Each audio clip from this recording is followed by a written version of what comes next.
Welcome back to the Clinical Athlete Podcast. If you're not familiar with Clinical Athlete, we're a network of healthcare providers who specialize in the management of athletes. You can find your nearest healthcare or clinical athlete provider at clinicalathlete.com. We also have a forum where clinicians, students, and coaches can network, discuss, and share ideas related to sports med, rehab, and performance. So to join the forum or a potential listing on the Clinical Athlete directory and all upcoming events, details can be found on the website clinicalathlete.com. This podcast can be found on that same website, YouTube, iTunes, soon to be Google Play, Spotify, SoundCloud, all the fancy ones. So stay tuned for that. My name is Quinn Hennick, and I'm a doctor of physical therapy in Orange County, California. My clinic is named Clinical Athlete Newport, and we're joined by a very special guest, Eric Helms. Eric is a PhD in strength and conditioning focused on autoregulation in powerlifting with a master's in sports and exercise science. Sport and science focused on protein and macronutrient manipulation in bodybuilding and diet strength athletes. He's the co-founder and chief science officer at 3D Muscle Journey alongside Alberto Nunez, Andrea Valdez, Brad Loomis, and Jeff Alberts, as well as the co-founder of the Mass Research Review alongside Greg Knuckles and Dr. Mike Zordos. So those are fantastic resources. He's a research fellow at the Sports Performance Research Institute, New Zealand, and chief author of the Muscle and Strength Pyramid books. Basically, he knows how to get people jacked, and he's done a lot of research on the topic. If the academic accolades weren't enough, he's also a pro-qualified natural bodybuilder and powerlifter, so he walks the walk. Eric, thanks so much for being on the show. Thanks so much for having me. Honored to be here. Absolutely.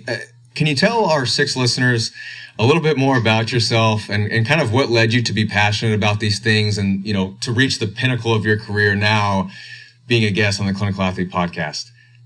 Yeah, well, first I want to thank my mother and then, God, and just want to say that, I knew I'd make it here one day, and thank you for having me. I know I can die in peace now. But yeah, so what led me to here, why did I become like one of 3 people on the planet who actually studies like bodybuilding and powerlifting at the furthest level you can academically? Man, this goes way back to when I first got into lifting, and it was very much an outlet for me.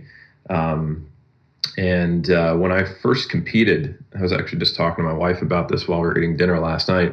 It was just like a dumpster fire. It was a shit show. It was done in every unhealthy way imaginable. And that experience in 2007, unfortunately parallels a lot of experiences that a lot of bodybuilders have.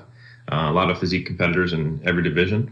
And that's what kind of became the progenitor experience that led to 3DMJ forming itself. Because we've always been about trying to help build up individuals, and then therefore that makes them better athletes, kind of that John Wooden approach to just apply to bodybuilding. And it's very common that people pursue unhealthy practices, either psychologically or even physically, in the sport of physique competition. So creating a sustainable model for coaching, for just a perspective on being a bodybuilder, and trying to get more evidence-based information out there has kind of been our 3-pronged approach to hopefully improving the lives and the health of people who partake in physique sport.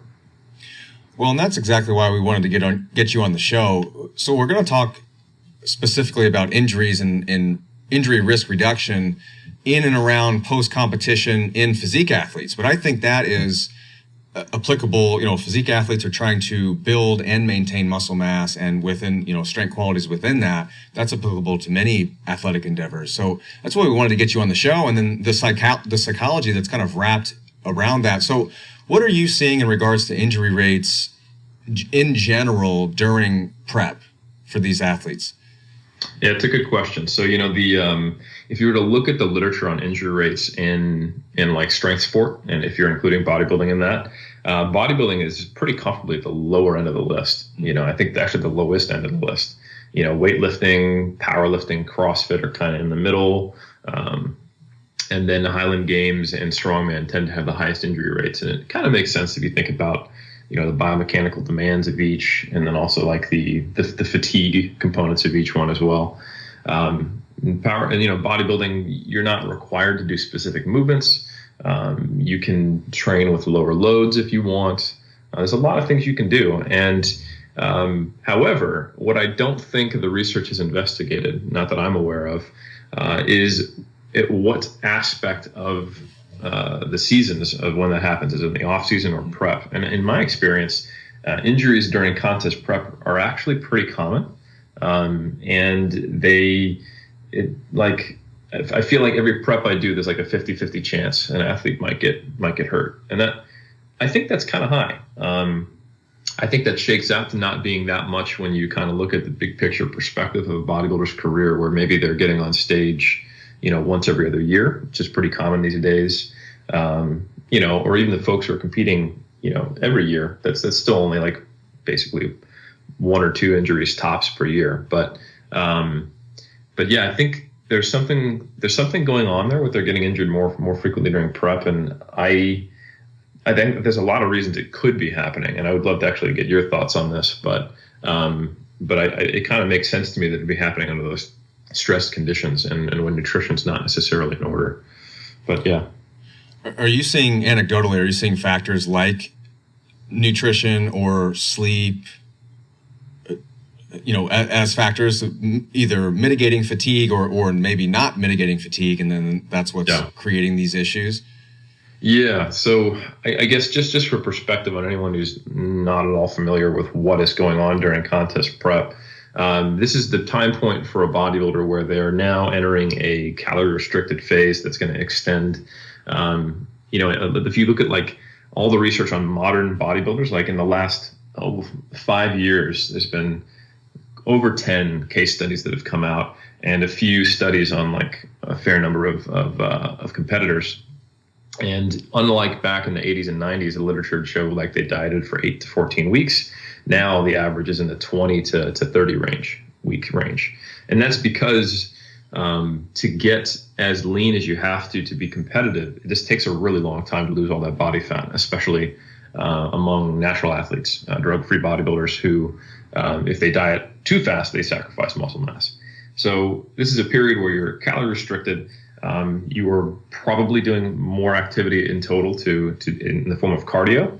And depending on what school of thought you're from, that might be high intensity interval training. It's not uncommon to see bodybuilders doing like sprint training sometimes, which normally goes very poorly, which we can talk about. But nonetheless, they're doing cardio in addition to weight training. They've restricted their calories, and their diets can be very restrictive in that process.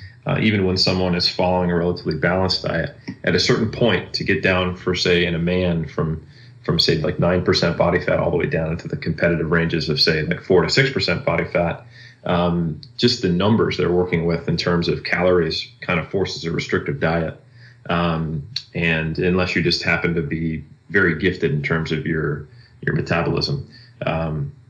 So in terms of what you have to do nutritionally, and then how getting that lean affects your body in terms of like hormonal disturbances. We've got good data showing that, testosterone levels drop, cortisol levels go up, sleep can be disturbed. Amenorrhea is extremely common among women. So the position to put your body in is definitely one categorized by high stress. And I think we have some pretty fair evidence to suggest that when you are fatigued and stressed, you are exposed to more injuries. There's data on women in other sports. When they have amenorrhea, they typically have a higher risk of injury, because amenorrhea is kind of that state of being in a state of energy insufficiency for a long period. It's the consequence of that. And I think there's also data that's recently come out showing the equivalent basically does happen in men. It's just that it's not quite as visible and trackable because, we don't have a menstrual cycle. So yeah, I think it's a lot of combination of factors. So with these factors potentially magnifying fatigue and stress, what does training look like? Because you want to maintain muscle mass. Are you looking to keep the same amount of work, volume of work, and intensity of that work as you're going into less and less, calorie intake? What does that look like? Yeah, and this is I think where the psychology really plays into it. Having prepped 3 years myself, 3 different seasons, and having prepped a couple hundred athletes and over the course of the team, I think we've prepped over 1,000 athletes now. It's super common for bodybuilders to be trying to hold the line on strength. And what that'll often look like is essentially like their RPE, their rating of perceived exertion, or how close they are to failure within a set, starts to climb during prep. Even if you're programming for them, hey, like we want to keep 1 or 2 in the tank, it's hard not to pay attention to the weight on the bar, because that's something you were throwing around in the off season for 10 reps, and now, man, like you can barely get 6. So at kind of at a certain point, and I've been there, I was like, I remember thinking, I am not going to bench less than 225 for 6, like back in, I think 2009 or 2011.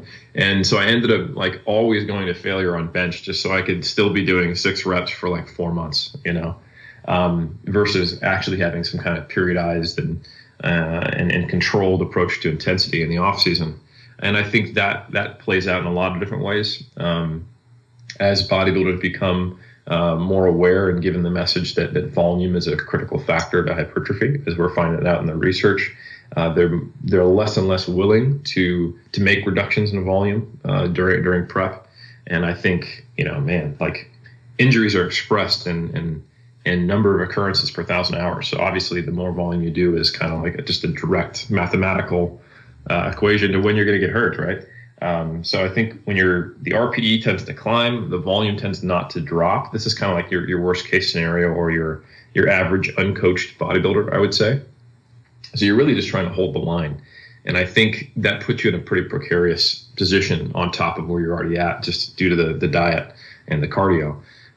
So, I think you really have to have a game plan going in with what's reasonable and at what point you're going to pull certain triggers and make certain decisions, or you can find yourself in an under-recovered state trying to maintain a level of training intensity and volume that was progressive in the off-season when you were 10, 20, 30 pounds heavier and in a calorie surplus and not doing cardio. Is that just a conversation that you have with the athlete? Is it just you're setting expectations right up front? Like, look, dude, you're going to lose a little muscle as you peak into this. That's just what happens. You're probably not going to be able to maintain the same intensities. And if we keep the same volumes and we keep intensity of the workouts really, really high, we're potentially increasing our risk for not a whole lot of net benefit compared to dosing down a little bit. So do you just have that discussion right up front and you try to find that sweet spot? Yeah, there's a few different kind of coaching tactics for communicating this to an athlete that you have to take. And it definitely depends on what is the bottleneck as far as their uptake of the healthier approaches, or what is their resistance in this case if we're talking about a coach-athlete relationship to something you're suggesting. Sometimes it's an intellectual, like it is kind of a complex thing to understand how, ideally you would be doing a lot of volume during prep, but ideally you'd also recover from it so you could, grow while you diet, but it just simply doesn't happen. You're dealing with, sure, in a hypothetical magical world where you could recover from this volume, it would be helpful, but your recovery is compromised, so you can't, so it's actually not helpful. So we have to rob Peter to pay Paul, so I have to kind of explain on the intellectual side if someone just doesn't quite get it, just the way things work, so understanding that for one, intensity, the load on the bar doesn't really matter. We can start working with higher rep ranges. We can start compensating for lower loads with a few more sets. There's a lot of ways to work around that. And keeping, changing our training configuration, using RPE, using basically auto-regulation. So having floating off days, moving your accessories kind of on a floating status so you can make any given day more or less work. Like if you have a refeed and you feel great the next day, those are all strategies you can use. And just kind of talking an athlete to them about that, letting them know that, hey, the rigidity we had in your schedule is actually not required. It might be useful to provide structure, but if we can bring in a little more flexibility during this period, we can work around the highs and lows in your energy and your performance capabilities. So I think learning to strike when the iron's hot is a useful conversation to have with an athlete, and letting them know, okay, we can do this. Like that's fine. We're going to have a diet break in a few weeks for where we're going to take a week at higher calories, and we can really kind of go in there. We can place some higher volume days after those 2 days per week where I have higher calories. Sweet. So I can kind of keep my brain space focused on that, and then in other places I'll just have to accept that I'm not quite as strong or not going to do as much. But sometimes it's not necessarily the logic of it. It's the like the fear of losing muscle mass or the fear of doing poorly. And in those cases, I think a lot of the times you just need to listen to the person, hear them out, let them talk, and just normalize it. I think that's probably the most common tool I use is those two things, explaining just kind of the science of it, how it works, and that you don't need as much to maintain muscle as you need to build it, and that if we're doing everything right, we're going to hold on to everything we can, and then talking about the strategies we could use, kind of letting them know that we have options. So kind of like this is supposed to happen. We have ways around it, and it's very normal. I think that those three things are the conversations I end up having the most. I think that spans lots of sports. I mean, we see it in weightlifting as well, or people, they're 2 or 3 weeks from a meet, or maybe just 1 or 2, they're starting to taper off, and they want to like start lifting as heavy as they can go because they're freaking out a little bit. Like they think they're weak, they want to get stronger, but then it's like the work has been done. We'll maintain. I think that period of time is probably more stretched because you're in a calorie deficit for so much longer. But I think the point that you made of it's a lot harder to build it than maintain it. We did the work. It's built. It's there, and we can kind of coast along for the ride. I think that's really, really important. Within that, are you looking at metrics? And I'm going to make a dichotomy here just for simplicity purposes, and then we can kind of like blend it between external training load metrics and autoregulatory or internal training load metrics like RPE or session RPE. Are you looking at things like average intensities or absolute intensities and then tonnage as well? When you're manipulating somebody's intensity like that, you're like, oh, we can go lighter, but we can add a few sets. Obviously, that changes some of those numbers. So from that external load standpoint with those metrics, are you looking at those at all really in this prep cycle? Yes. Okay. Yeah, I am, because it kind of gives you an idea of how effective your autoregulation is. It's not a conversation I typically will have with the athlete, like, hey, things aren't working too well, we need to make a change. That typically isn't helpful. I just talk about optimizing things or improving things or seeing if we can do it better. But so the metrics I look at, so there typically is an RPE value. I use the RPE that I've done a fair amount of research on, not the traditional Borg RPE that you would apply to resistance training typically as a sessional RPE.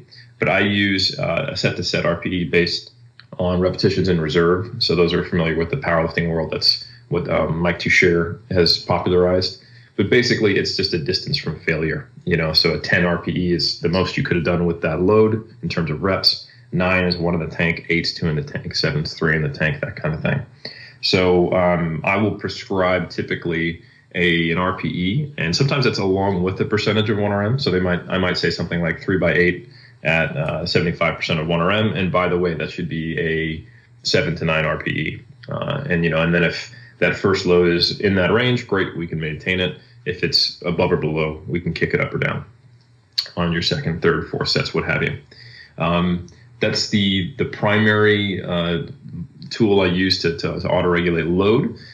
Sometimes I will also auto-regulate volume. So for example, I might say, hey, we're going to do back off sets, and we're going to drop the load 10%, and you're going to do reps till you hit a 7 RPE, and you're going to do as many sets as you can until you lose a rep or something like that.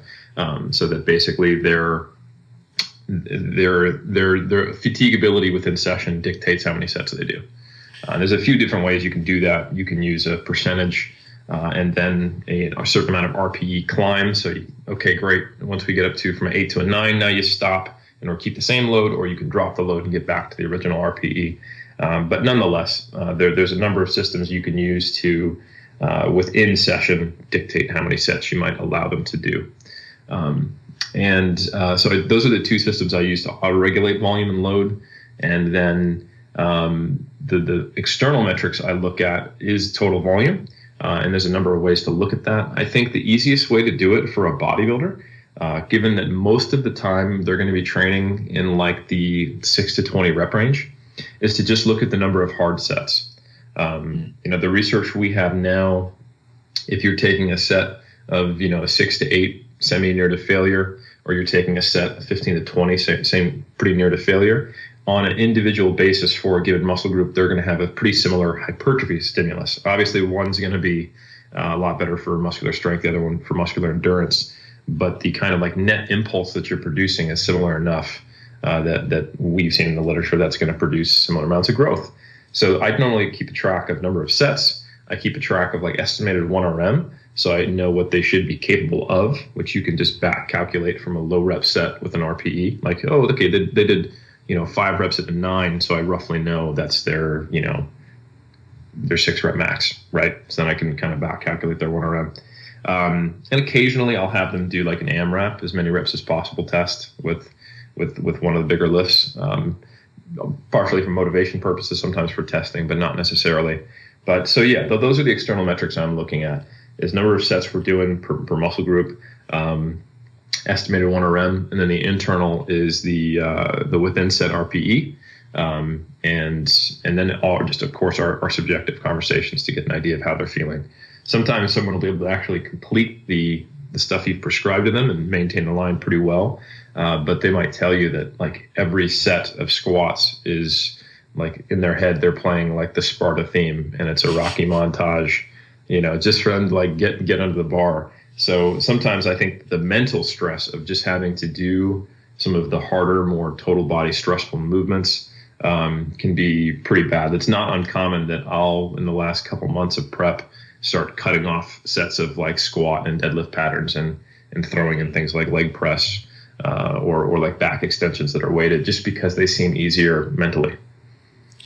Do you track week-to-week progression as well of these either external metrics or internal metrics, looking at progression, and also kind of like in the literature right now in regards to training load, and they're not looking at physique athletes, but it's like field sport athletes, and they're taking all practice time into account. But this notion of acute to chronic workload ratio is looking at a microcycle compared to the average of the past mesocycle, that type of thing.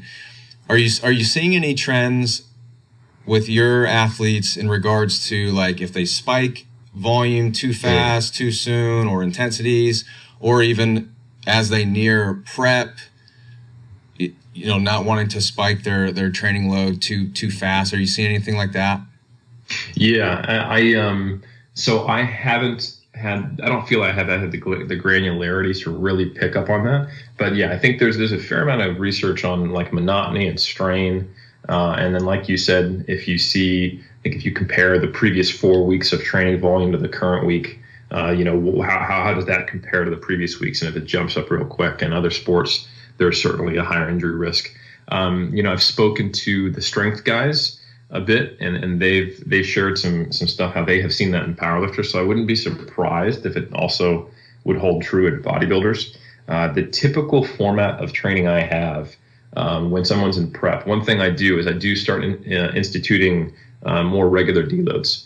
So in the off season, I'll often have like a reactive deload, which is something that I've been doing the last couple of years, where I wait till performance starts to drop off. They're feeling kind of crappy, and then we go, right, let's do a deload. And I have some metrics I might have them report, like sleep quality, motivation to train, delayed onset muscle soreness, joint pain, and one other that I can't remember off the top of my head right now. But then based kind of off that aggregate score and or our subjective discussion, we might throw in either like a light load, low joint stress cycle of training that is still hard, but maybe there's like blood flow restriction machines, things like that, nothing under 10 reps, that sort of thing.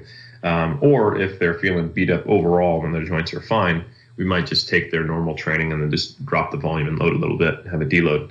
During prep though, pretty much I have it as like a stock standard. It comes around every 4-ish weeks on average for each client. And then I typically use what you probably describe as a daily undulating approach, just that I have different rep targets on different days. It's not like, same movements, 8-6-4 every week or anything like that, but there is variation in volume and load day to day. and then it typically follows a somewhat linear pattern within mesocycle. So it might, the reps might descend over 3 weeks before deload happens, then we kind of start back up. So the perturbations in volume and load mesocycle to mesocycle are pretty minor. There are changes, so we have easy and hard days to kind of avoid any of that monotony and strain from getting too high. We use the RPE system to prevent too much failure training, on average across the week. So we avoid the occurrence of the things that are associated with injury in the literature, even though I don't necessarily know if they're causing that. It's kind of just what I think is probably best practice.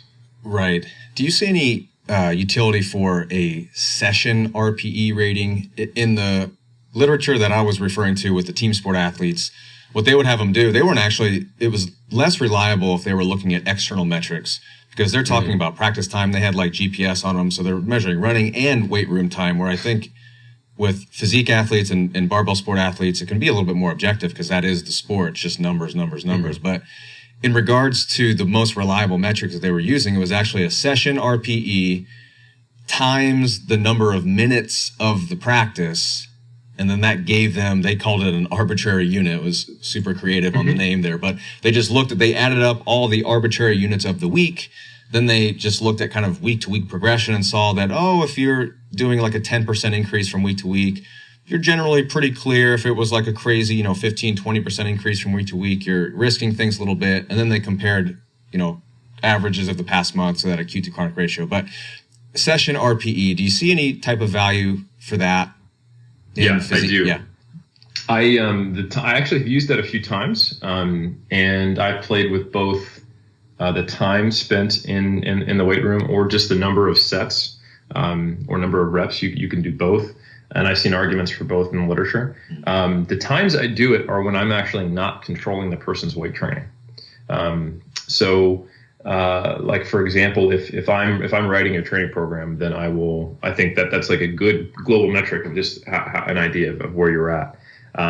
But so that'll often happen when we're doing nutrition for, say, a weightlifter. I've done that a few times because I don't feel confident programming for a weightlifter. And I would want them to have like an in-person coach because of the technical demands. And sometimes they do, but that gives me a kind of a bird's eye view of the stress from training, even though I'm not manipulating it, so I can make nutrition calls that are informed by that. But it's typically because I'm tracking number of hard sets, I'm tracking intensity. I feel like I'm capturing that same data, and I could get an average for the week if I want, and use that. So I think that's actually a really good method. Jason Tremblay from the Strength Guys, he uses that a lot. He's talked about it, and his systems seem to be pretty damn robust.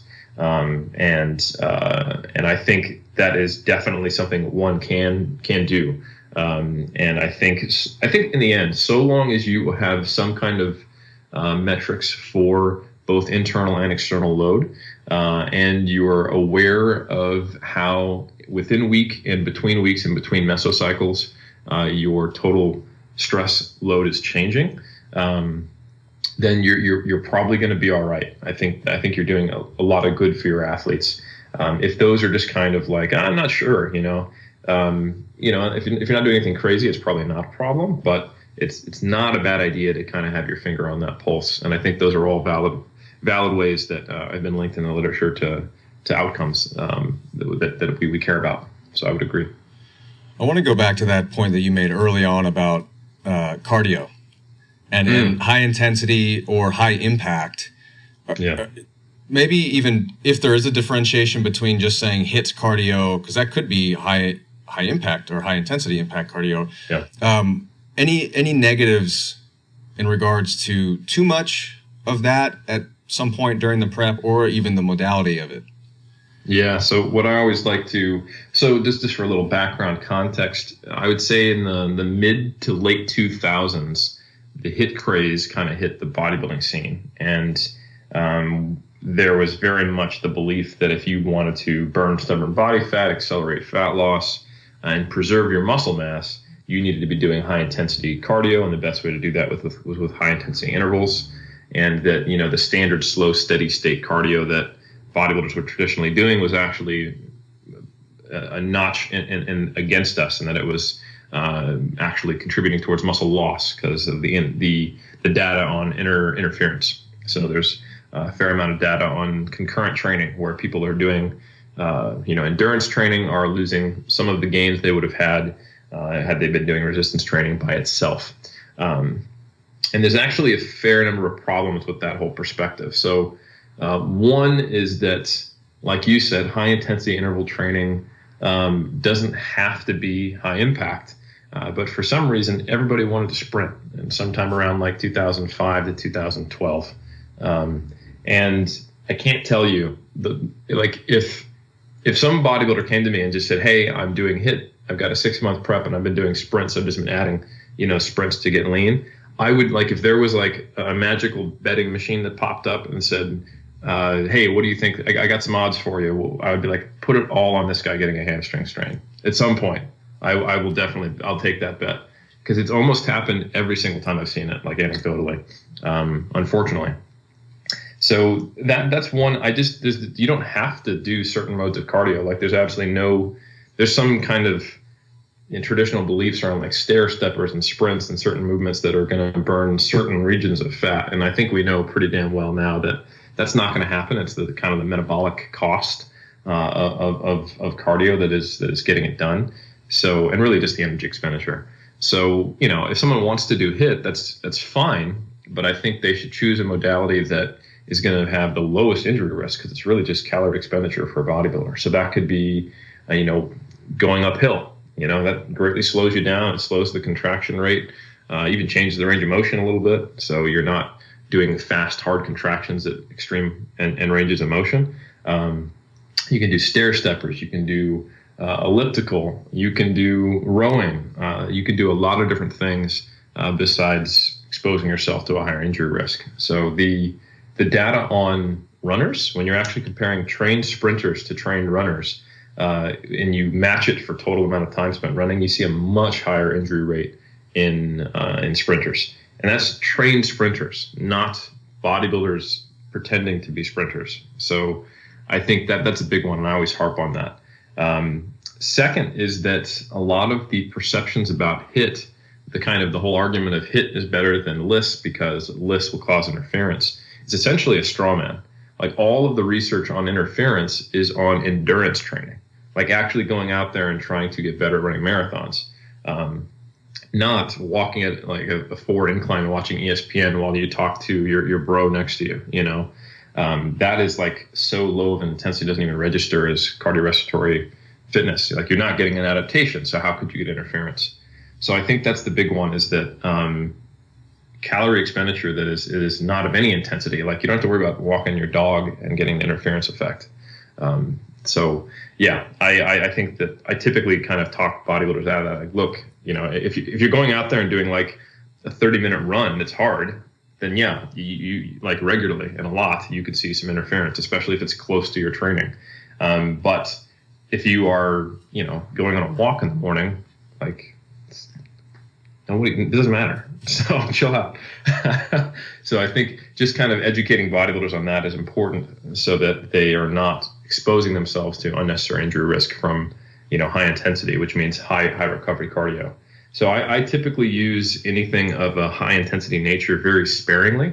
And I'm very careful with what modality it is. You'll never see my athletes, unless they like beg me to, going out and sprinting or running. Because I just see it go poorly too many times. I'd rather have someone do that in the off season if they really like running. And then we can negotiate about where they want to put it. Like, let's keep that separated from training, that type of thing. But yeah, so I think that's a big one. It's just there's been some incorrect beliefs based on semi-correct data about HIIT that has led a lot of bodybuilders down paths to getting snapped up.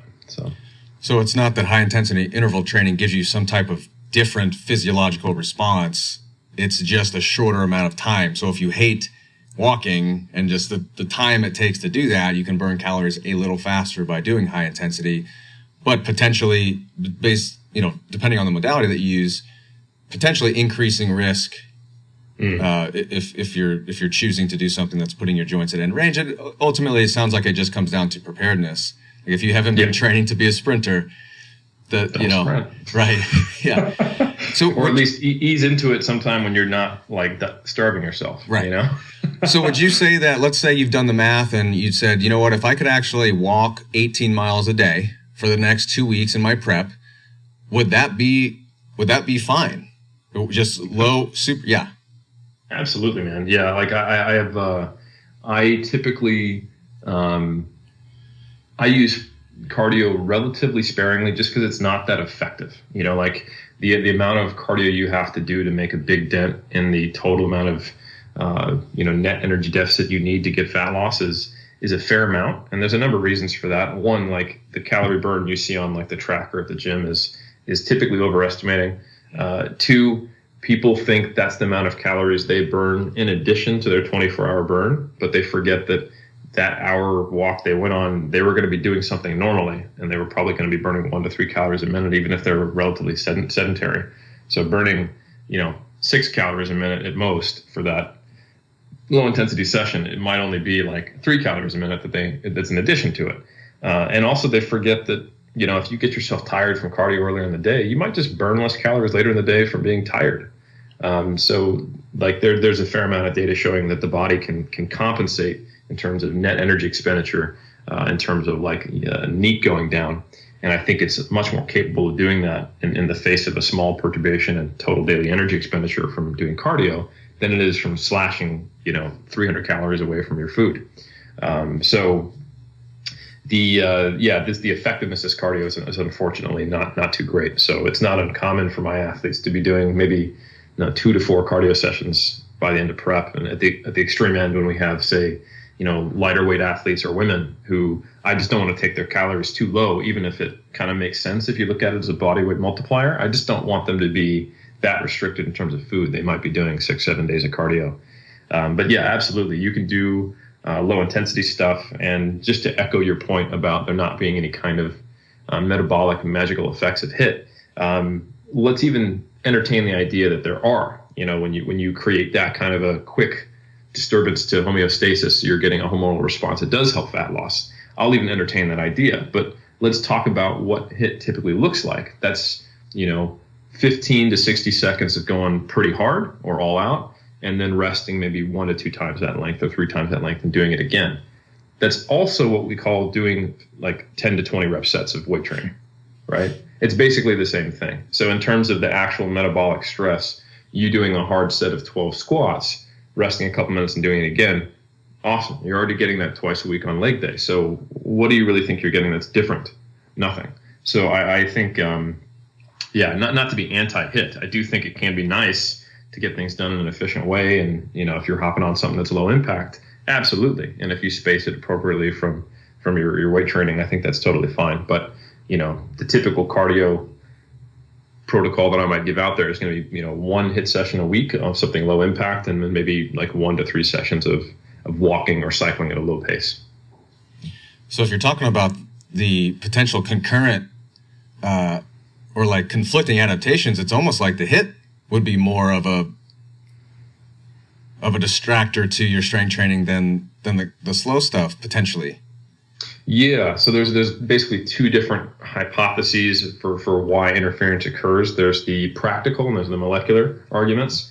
Like HIIT probably isn't going to be causing any like actual divergent adaptations at the micro level, but it definitely is going to prevent you. Like if you were to do, a HIIT session and then be like, right, let's go do some squats and RDLs, like that's not going to go well, so that the practical concerns are definitely there, but it's not that hard to avoid them. There's data showing that if you separate days, so like if you're training the same muscle group in high intensity cardio versus resistance training, if you just simply put them on different days, like a huge portion of the interference effect goes away. Even separating them by, I think, at least 6 hours, if I recall correctly, makes a big difference.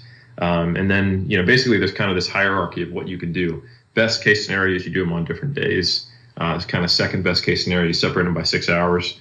Third best case scenario, you do it after weight training, which I think, the biggest thing to take a hit there is the quality of the cardiorespiratory work, which is fine because you don't really care about whether your VO2 max is going up.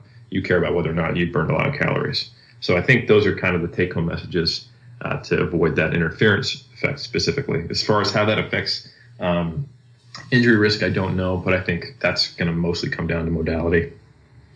When we're talking about injury risk reduction, usually it comes down to three factors. We talk about sleep and training load, and well, I've already got three, and nutrition. Can you talk a little bit about nutrition, both anecdotally and whatever you've seen in the literature about specific dietary issues, then increasing risk or reducing risk of injury? Sure. Yeah. So yeah, in some ways it's pretty straightforward. Like, when you're in an energy deficit, like, you're going to be more fatigued because you're not going to be able to replenish glycogen fully. Your body fat levels are going to be lower, so you just have less energy. So you're going to be in a bit more of a net fatigue state. And there's a fair amount of research in other sports, granted, where if you're training in a fatigue state, you're more likely to incur an injury acutely and probably chronically. We typically see more injuries during periods of time when there's not as much energy availability in athletes. And I mentioned earlier in the podcast, kind of anecdotally, but when you look at female athletes with amenorrhea, which basically tells you they have a relative energy insufficiency going on there, they typically get exposed to more injuries. And a typical component of that is that they're not eating enough for their activity level, which you're doing purposely as a bodybuilder.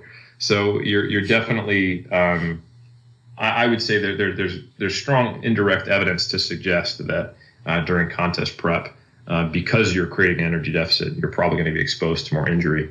And anecdotally, that certainly tracks. Most of the injuries I see with my athletes kind of get backloaded in a contest prep. They typically happen at the point where we're cutting calories pretty hard, body fat levels are coming down, there's a fair amount of cardio. So there's a lot of conflicting variables, but it certainly seems to go hand in hand with that kind of what I would call, not the very end of prep, because if you do it right, hopefully that's when you're pretty damn precarious and you're making slower progress. This is a kind of percentage of your weight loss per week. But and like that, like if you divide it into 4 phases, like the third phase of prep is where it really sucks. It's where you're trying to get over that hump. You're pushing very hard to kind of break that quote unquote settling point that your body seems to have. Kind of like for men on average, where you're going from around like 8 or 9% body fat down to like 5 or 6. And for women, you could just add about 7 or 8% to that to kind of get an idea of where you're trying to get to. So yeah, that phase is where I see a lot of injuries happen. So that's where we try to be careful. As far as the literature of what I've seen, outside of that kind of indirect evidence, probably the closest direct evidence I've seen is a study that actually just recently came out by Strombach. It's on powerlifters. So it was a review. Sorry, not a review. It was a questionnaire-based survey that they sent out to the sub-elite powerlifters in Sweden, and got a bunch of demographic information, and then just calculated in a cross-sectional manner odd and risk ratios with injury. And they found that one of the highest predictors, I think it had like a 6-fold compared to baseline relationship with injury, was having dietary issues. And this is among powerlifters. So, that's probably related to those who are cutting for a weight class, people who are maintaining a relatively low body fat to be in a weight class and therefore have to be semi-restricted all the time. That's something I see a lot in both the weightlifting and powerlifting world. Hey, I'm really only competitive at 66, but my body would love to have me walk around at 71. So, I'm kind of in this constant state of being careful, and then I have to diet for a couple months and then do a water cut at the end. Those athletes, in my experience, and apparently, this association was found in this study, tend to have a few more injuries than average. So yeah, I wouldn't be surprised if that. I think that's pretty good indication. In powerlifting, there's a lot of similarities to the way bodybuilders train. It's not the same, but like if I was to say, hey, what sport would be a decent proxy, that would probably be one of the closer ones. So I think there's a fair amount of research that would support that. What you do with your nutrition can have a big impact. The one downside to this study is it being cross-sectional in nature. You could also make the argument that maybe injuries are causing people to lose track with their diets, like they're just a little depressed, so the donuts come out, which I can understand. But I think based on the strength of that relationship, I think that's unlikely. I think we're probably seeing, I would guess if it was a causal relationship, the direction would be going towards dietary issues predispose you to injury. And for the listeners, the title of that study was Prevalence and Consequences of Injuries in Powerlifting, and it's open access, so you can get your hands on that anytime. I had actually not seen it until Eric brought it to my attention, and yeah, there's a lot of factors. We could be going either way, chicken or egg conversation here, but I think at least it gets the question, it gets the party started on a lot of future research, where I don't think that we've looked into these barbell sport athletes in regards to, they mentioned training load in there and all types of different lifestyle factors. So I thought it was pretty darn cool, all of the cans of worms that they opened potentially. Absolutely. Yeah. So we talk about, powerlifters for a second. You mentioned bodybuilders have the advantage of being able to drop intensity as they're peaking into prep, because their goal is to not to lift the most weight possible. But for a powerlifter, it is. And then taken to a powerlifter who is maybe cutting.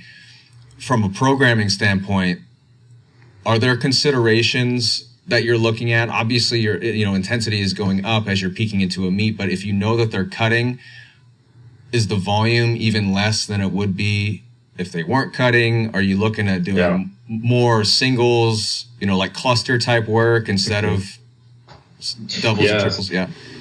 Yeah, powerlifters are a whole other can of worms, to kind of use the phrasing that you just used, because you're right. A few of the I think the options with the most utility are now off the table. So I would say even more than worrying about load, like exercise selection, you've got to do some squats, benches, and deadlifts. So if you've got someone with like a really irritated pec minor or a shoulder strain, you can throw some close grip in there, but you've got to figure out some way for them to practice the bench. If they're still going to do the competition and they're not straight up injured, then they still need to figure out a way to bench. And same thing goes for, like a QL or a lumbar strain, or, a hip or knee niggle with deadlifts and squats respectively. So you're kind of like doing something to the athlete you probably shouldn't, but that you have to, is what it feels like from a coaching perspective. Once, of course, they've said, yes, I've been to my medical professional, I'm not acutely injured. Like, no, this is not a meniscus tear. No, I don't have a slip disc. Yes, I'm in a little bit of pain, but yes, I want to keep going and I want to compete, and I can do it. And yeah, I did this last year too. Maybe there's a more global conversation to have with them once the prep is done, and maybe they need to have a closer relationship with the medical professional. But in kind of the short term, what do you do as a powerlifting coach with a consenting adult who's not currently injured but is a little beat up? You have to make some decisions that you're kind of like semi-comfortable with. So yeah, you can't switch them to an RDL or a good morning for the deadlifts because it's hip extension, you're a bodybuilder. You can't throw them on, a hammer strength machine or just have them do dumbbells instead of bench. You kind of have to expose them to the thing that hurts. So one of the things that I've seen is very successful is really focusing on specificity, believe it or not. So for example, doing a single at like a 7 or 8 RPE, and that's it, So a couple singles per week, it can definitely keep strength. We've seen that pretty repeated in the literature. There's Jeremy Leneke. He's promoted the idea that hypertrophy and volume have a very minimal impact on strength. While I don't necessarily agree with him on all points, he's highlighted a lot in the literature where people doing 1RM testing maintain their ability to still perform decently well in the 1RM test just from testing alone. And while that is often untrained individuals, and I don't think that's true of powerlifters to the same degree, you can still leverage that to some amount. So within a microcycle, you take someone who has a niggly hip or knee, and you just have them squat to like a single at a 7 RPE to start one of their sessions and a single at 8 RPE later in the week. And you've got to, that's basically squatting at like a high 80% of 1RM, like 88, 89% of 1RM, and then like, 90, 91%, 92% of 1RM. That is similar enough to a 1RM. They're probably going to maintain strength, and it's going to give you a good kind of feeling of the pulse of where their strength is at. And then if you need to have enough volume, like if they're not close to comp and that can't just become part of a more extreme taper, if they're still 8 weeks out or something like that, there's no reason you can't get them on a safety bar squat or a front squat or even a leg press afterwards, or, a step up or a lunge after the fact to try to give them the muscular stimulus to maintain all the supportive tissue. and some of that co-contraction work and all that stuff that they might not get just from that one single repetition on the big three. And you can apply that to, bench press, then doing close grip afterwards, or doing dumbbells, or like I said, even a hammer strength chest press. I think if someone's not convinced of me saying, hey, we've seen some literature on older people who, if they do a leg press once a month, they maintain their leg press strength. Sure. But think about what we see with the deadlift. How many different systems out there have a relatively low frequency of deadlifts or only use singles and use them pretty sparingly, yet people still make progress. Sure, some of that's from the crossover from squats, but I think you can also see that you don't need a ton of work if you're being pretty highly specific. In the powerlifting circles, most people have a relatively higher intensity on deadlifts than their squat or bench. So I think that's something we can use to our advantage when we're kind of down and out, unless the issue is specifically intensity related. Like if you've actually got a load related, like if just, when you go heavy, it hurts a lot. That is probably the time I'd recommend the athlete to maybe take some time off or consider pushing back the competition, because that tells me that there's actually something, I don't know, you'd actually be a better person to ask on this. My impression is that if someone has a load related pain issue, maybe we shouldn't be going into a 1RM competition. That might be more than just a niggle, right? Well, that's that conversation is had I'm thinking of somebody right now that I have who fits this exact bill. Came into my office 3 weeks out, and it was an intensity related issue. His the best deadlift was like 270 kilos. He's a strong guy, and can't pull anything over 200 off the floor without having to drop the bar. And his meet is in 3 weeks. And so and I knew this with him coming in the door. So I had already prepped the conversation of, is the meet a good idea? Do you actually, what I can do for you and what I can't do for you if you decide to continue to kind of walk into this meet? And the decision was made that that he wants to compete and he wants me to help as best I can. And he understands that it's not ideal. And we ruled out anything that, pathologically would give me worry or pause to think that we would do some type of long-term damage. So we signed off on that, but it's the exact scenario. What you said makes perfect sense to me, and I completely agree. Specificity reigns supreme, and then you find thresholds. So his training logs, as he would, report back to me as he's training, is like, well, 180, a little bit of pain. It was like a 5 RP, it was 4 RP, or something stupid easy because he's a strong guy. But then I jumped to 215 and I couldn't pull it, so I just cut it off right then and there. And I'm like, all right, so the only work you got in was a couple warm-up sets at 180, and then you jumped 35 kilos and you couldn't pull that, so then it was just done. And so then we had a conversation of, let's find a middle ground. And it seems like it's common sense, but to a lifter, it's not. Like not necessarily at least, if they can't lift the way that they want to lift, then they don't lift at all sometimes. But like you said, we're in this phase now where we have to do the sport. So that was the conversation that we had, is basically touching on what you said, is finding a threshold. Couldn't pull 215, but could pull 195 for 2 or 3 singles. That's heavier than 180. So we're on the right track, and now, since then, it's been a couple weeks. We've pulled 220, being able to do it. So that's good. Was just gave me an email and was like, hey, I'm going to work up to my openers at the meet. I plan on opening at 245.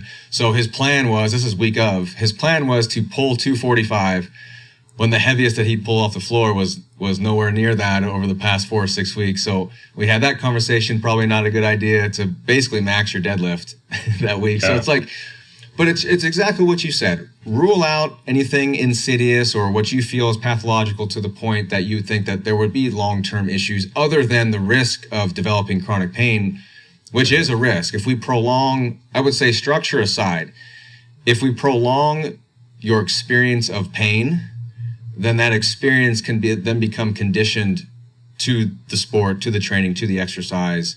And that's, now we're into the kind of the psychology of chronic pain, but that's a risk, and we talk about that as well. But like you said, if they sign off and that's what they want to do, we can help them as best we can. And training load is probably the best tool that we have in regards to that. So, what you said makes complete sense.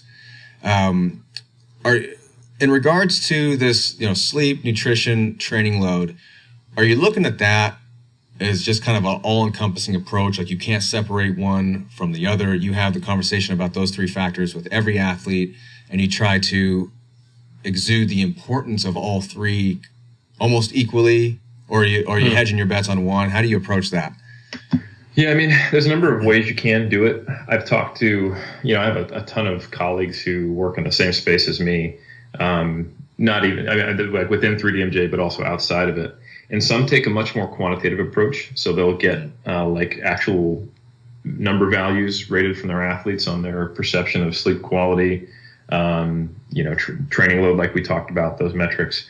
They look at their energy availability, and they're able to kind of get an idea of at any given time which one is doing worse or better. But I also think you can certainly, as long as you're aware of all the same variables, take a more qualitative approach. And I personally like that. Like, for example, my athletes report in ideally via video report. So they sit down, turn on their camera and start talking to me for 10 minutes. And I've also got their spreadsheet, so I can dig into the data if I want. But there's a lot to be gleaned from the way they look, their voice, the tempo of their talking, the language they use, the questions they ask. They sometimes get emotional.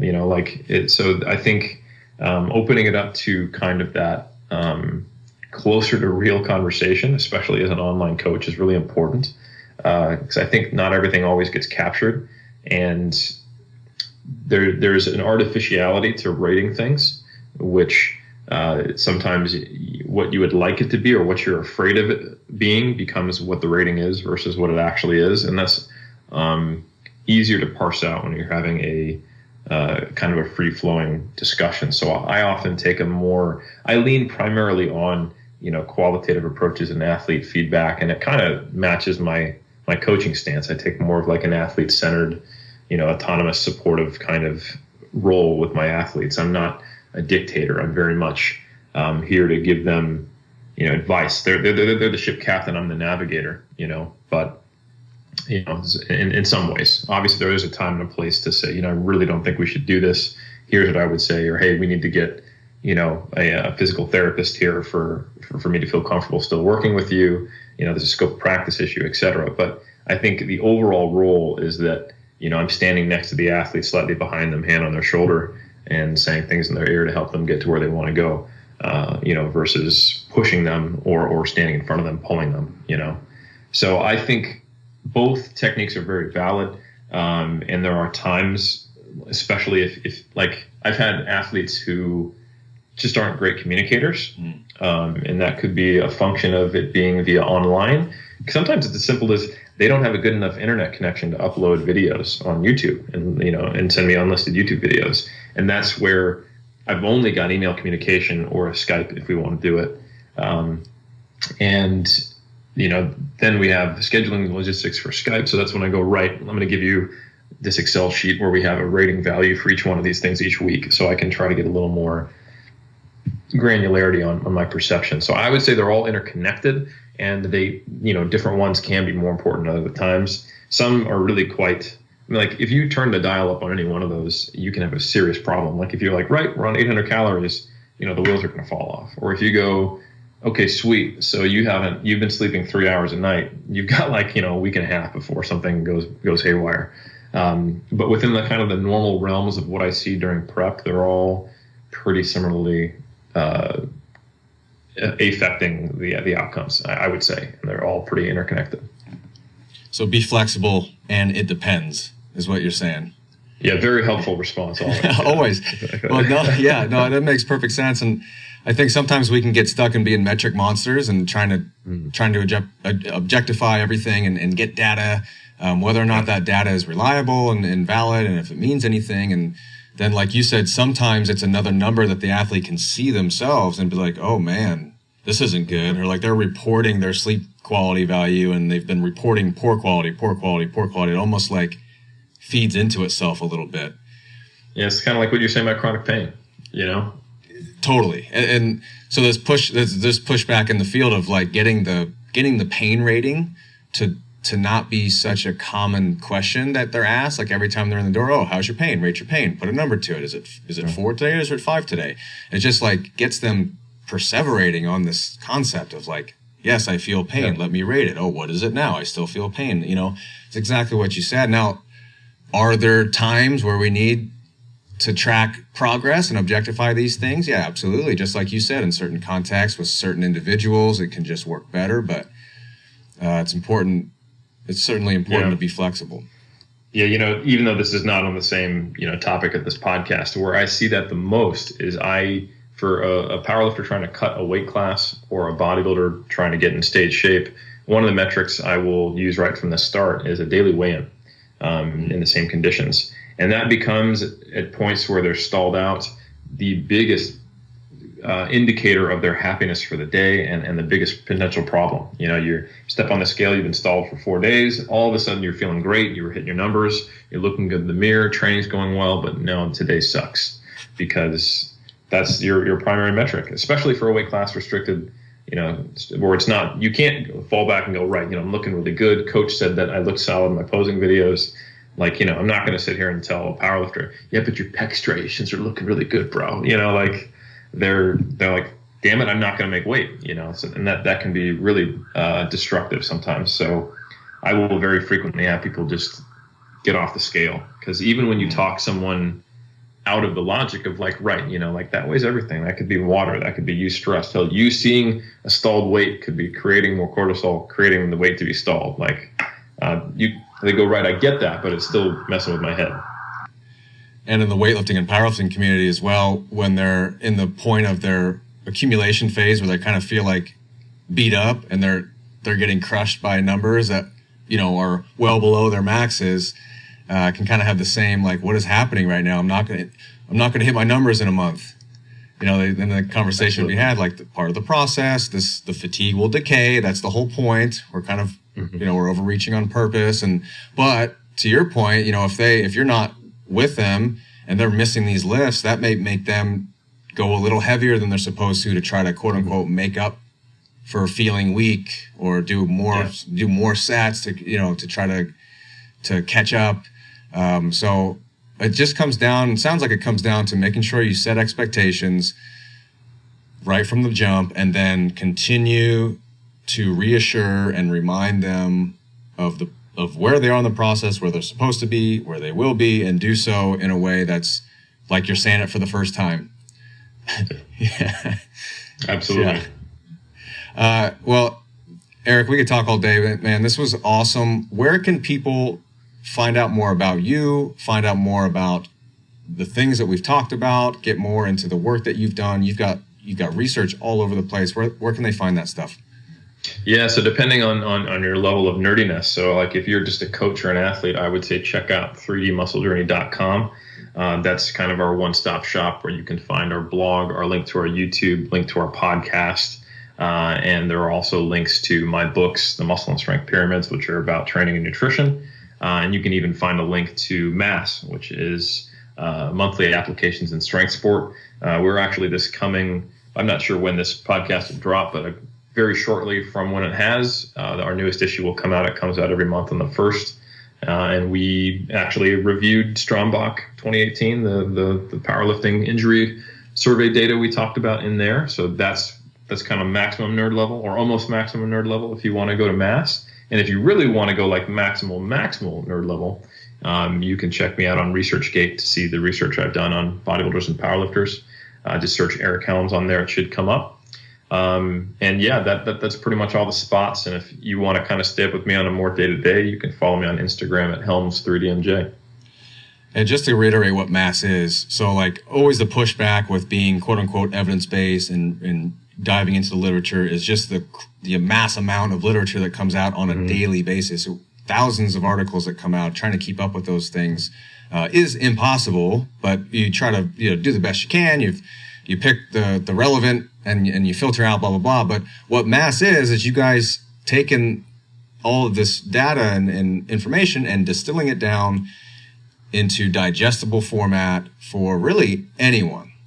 Absolutely. It's an unbelievable resource. So definitely check that out, everyone. And we'll put all that stuff in the show notes. Eric, thanks again for being on the show. It was an honor, man. My pleasure. Thanks for having me. Great to be on. Hopefully we'll talk soon. Thanks, everyone. Thank you.